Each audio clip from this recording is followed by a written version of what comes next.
కేసీఆర్ ఉన్నప్పుడు మీకు రంజాన్ తోఫా వస్తుండే, యాదకుందా చెల్లె వెనకాల ఉన్న మా ముస్లిం ఆడబిడ్డలు వస్తుండేనా? ఇలా వస్తుందా రంజాన్ తోఫా? క్రిస్మస్ కు క్రిస్మస్ కానుక వస్తుండే, బతుకమ్మకు బతుకమ్మ సీర వస్తుండే. ఈసారి బతుకమ్మకు సీర పెట్టిండా రేవంత్ రెడ్డి? వచ్చినాయా? కనీసం రైక పెట్టిండా? సీర లేదు, రైక లేదు, ఏమీ లేదు. ఉన్న బిజినెస్ అన్ని ఉందంటే అది నాశనం చేసిండు. మరి ఆయన గుద్దుదాం మరి కాంగ్రెస్ కోట్లు?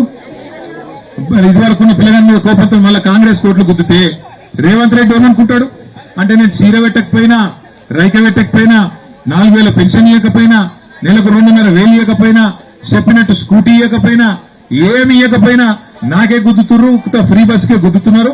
కాబట్టి నేను ఏమి ఇచ్చే అవసరం లేదు, ఏం కాదు, నేను సపరేట్ ఇట్లే ఉంటా అనుకుంటాడా అనుకోడా? ఇగో ఈ అక్క ఇందిరమ్మ సీర అంటే అది కట్టుకున్నది, పాలపిట్ట సీర. కానీ ఎవరైనా నాకు తెలియక అడుగుతా, సీర పెడితే కూడా ఒకటే సీర పెడతారు ఎవరన్నా? అందరు ఆడపిల్లలకు ఒక సీర పెడతారు ఎవరన్నా? నేను బతుకమ్మ సీర ఉన్నప్పుడు, ఇదివరకు బతుకమ్మ సీర ఉన్నప్పుడు అప్పుడు నేను మంత్రి ఉంటే, ఆ రోజు నేను మా అధికారిని అడిగిన, అమ్మా మరి చీర రకరకాలుగా ఉండాలి, ఎందుకంటే భార్యలకు నచ్చే చీర భర్తకే తేరాదు, మరి గవర్నమెంట్ పెట్టాలంటే ఎట్లా అని అడిగితే ఆ మేడం చెప్పింది నాకు, సార్ ఏం లేదు, మనం ఎన్ని రకాల డిజైన్లు చేస్తే అన్ని మంచిది, ఎన్ని రకాలుగా తయారు చేస్తే అంత మంచిది అని చెప్పి దగ్గర 300 డిజైన్లు పెట్టినాం అప్పట్లో. మరి ఇవాళ ఈ ప్రభుత్వం వచ్చినాక ఇందిరమ్మ చీర అనేది పెట్టిండ్రు, మరి నిన్న మొన్న కొన్ని ఇచ్చినట్టున్నారు, ఇదివరకు అవి కూడా ఇవ్వలేదు. ఆ ఇందిరమ్మ చీర మరి అక్కకొక్కదానికి ఎట్లా ఇచ్చిర్రు? మహిళా సంఘం ఉండదా అండి?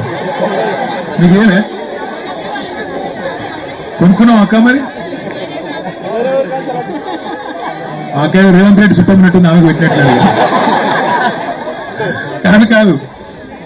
కేసీఆర్ సార్ ఉన్నప్పుడు 1 కోటి మందికి సీరియల్ వస్తుండే బతుకమ్మ, అట్లా సీరియల్ వస్తుండే, ఇన్ని పథకాలు వస్తుండే, అన్ని పోయినాయి. ఇవాళ కొత్తగా ఇచ్చినవి ఉన్నాయి, వీకేసింది.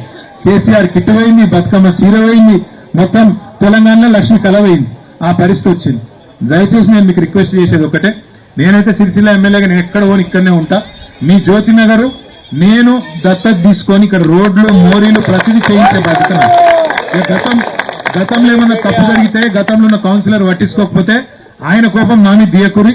ఇప్పుడు నా మీద కోపం తీస్తే ఏమైతే సిరిసిల్ల జిల్లా అవుతుంది, నా మీద కోపం తీస్తే మళ్ళీ మీకు నష్టం అవుతుంది, నాకు నష్టం అవుతుంది, మనందరికీ నష్టం అవుతుంది. తాత్పరంగా ఆలోచించుండ్రి. ఇంకోటి లాస్ట్కి వస్తారు మళ్ళా కాంగ్రెస్ వాళ్ళు, బీజేపీ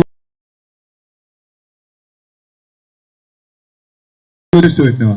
ఇంకోటి ఇప్పుడు రాగానే నన్ను పట్టుకున్నారు కొంతమంది, మా చెల్లెలు పట్టుకొని, అన్న 60 ఫీట్లు కాదు 30 ఫీట్లు చేయాలి రోడ్ అన్నారు. మీ అందరికి అదే ఇష్టమా? అదే ఇష్టమా? ఇల్లు పోతున్నాయండి, కొంతమంది ఇల్లు పోతున్నట్టున్నాయి, దాన్ని తగ్గిపోయమంటుండ్రు. చంద్రపేటలోనా? గదే చెప్తున్నారు. ఒక్కసారి చదవాలనా? ఇల్లు ఏం రాసిరో చదువుతా. వడ్డోళ్ళు ఎందుకు పట్టించుకోరమ్మా? అంతా మీదే నడుస్తుంది, అంతా మీదే నడుతుంది. కాదు, అంత వడ్డీ సోదరులుగా నడుతుంది. చెప్తా ఏం చేయాలి చెప్తా. అయ్యే రాగా గుర్తయినట్టు నాగా. ఇప్పుడు జ్యోతినగర్లా తల్లి ఒక్క నిమిషం, జ్యోతినగర్లా ఏం పెట్టినంటే ఇంట్లో 60 ఫీట్లకు 30 ఫీట్లకు తగ్గియాలి, దాని పక్కకు మోరీలు కట్టాలని చెప్పిండ్రు. తర్వాత మరి ఇక్కడనే దాంతో పాటు లైట్లు, తమ్ముడు బాలు మీ అందరి ఆశీస్సు, మోడల్ బ్యాలెట్ ఏది? ఇగో బాలుది 2వ నంబర్ కారు గుర్తున్నది. బాలు కోటేస్తలేరు, నాకే ఓటేస్తున్నారు. బాలు గెలిచిందంటే నేను దగ్గర చేసే బాధ్యత నాకు. ఇది పెద్ద ముచ్చట కాదు, పెద్ద పైసలతో కూడుకున్న వ్యవహారం కూడా కాదు. మా అక్క మా వడ్డెరలో కూడా చేయాలన్నది. మీకు కూడా జమలంపేట వడ్డెర వస్తా వడ్డెర బస్తీ కొత్త ఇక్కడ ఎందుకు ఆడబెట్టుకుందాం. మీ ఇంటికాడ ఛాయ్ దాపి అడిగే వస్తాం. అయితే ఆఖరికి నేను చెప్పే ఒక్క మాట, ఎక్కువ చెప్పను, ఎక్కువసేపు సతాయించను. ఇంకొక మాట కూడా నేను చెప్తున్నాను. మీ అందరికీ ఇక్కడ ఉండే సిరిసిల్ల పట్టణంలో ఉండే పద్మశాలీలు బాగుంటేనే మొత్తం పట్టణం బాగుంటుంది. ఎందుకంటే మీకు గతంలో కేసీఆర్ గారు ఉన్నప్పుడు బ్రహ్మాండంగా బ్రహ్మాండంగా బతుకమ్మ చీరల ఆర్డర్లు ఉంటుండే. ఇదివరకు 7,000 రూపాయలు సంపాదించిన కార్మికులు నెలకు 16,000 20,000 సంపాదించే విధంగా ఆర్డర్లు ఇచ్చిండు కేసీఆర్ సార్. మరి ఇలా వీళ్ళు వచ్చినాక ఆర్డర్లు పోయినాయి, సాంచలు సప్పుడు బంద్ అయింది, కరెంటు చూసక్కలేదు, మీరికెళ్ళి మళ్ళీ సర్ఛార్జీలు వేసి సావగొడుతున్నారు. అందుకే సిరిసిల్లలో ఉండే నేతన్న బాగుండాలంటే, ఇక్కడ ఉండే నేతన్న బాగుంటేనే ఆయన మీద ఆధారపడ్డ మిగతా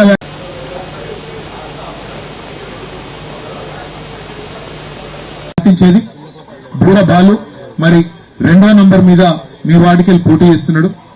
తప్పకుండా జ్యోతినగర్ నుంచి కూడా మీరు గతంలో ఏమైనా చిన్న చిన్న తప్పులు జరిగితే ఆయనను మన్నించి మరి ఆశీర్వాదం ఇవ్వాలని చెప్పి కోరుతూ మీ అందరికీ కూడా ఇంకొక మాట లాస్ట్ కి చెప్పి నేను ముగిస్తా. ఒకటే ఒక్క మాట, మీకు ప్రజాస్వామ్యంలో ఎప్పుడన్నా ప్రభుత్వానికి బుద్ధి చెప్పాలంటే ప్రభుత్వం ఇచ్చిన మాట నిలబెట్టుకోకపోతే వాళ్ళకు బుద్ధి చెప్పాలంటే గిదే మోక. 100 రోజుల్లో 6 గ్యారంటీలు అని చెప్పి మోసం చేసిన వాళ్ళని మీరు ఇడిచిపెడితే, మీరు మన్నిస్తే భవిష్యత్తులో కూడా వాళ్ళు మంచి చేయరు. ఇలా ప్రభుత్వానికి మీరు సురుకంటియకపోతే, ప్రభుత్వానికి మీరు బుద్ధి చెప్పకపోతే నష్టపోయేది మనమే. కాబట్టి దయచేసి ఆలోచన చేయండి అని మళ్ళొకసారి కోరుతూ 2వ నెంబర్లో ఉన్న కారు గుర్తు కోటేసి గెలిపియమని మళ్ళొకసారి విజ్ఞప్తి చేస్తూ, మీ రోడ్లు, మీ మోరీలు, మీ మంచినీళ్ళ విషయం అవన్నీ నా బాధ్యత, నేను చూసుకుంటా. దాంతోపాటు మీకు ఇవ్వాల్సిన 6 గ్యారంటీలు కూడా తప్పకుండా ఇప్పించే విధంగా మీ తరఫున కొట్లాడే బాధ్యత నాదని చెప్పి మళ్ళొకసారి విజ్ఞప్తి చేస్తూ, ఆలస్యంగా వచ్చినందుకు మన్నించండి. పేరు పేరున మళ్ళొకసారి అందరికి నమస్కారం. జై తెలంగాణ. Thank you. కారు 2వ నంబర్ మర్చిపోతుంది. ఆ పాప పేరు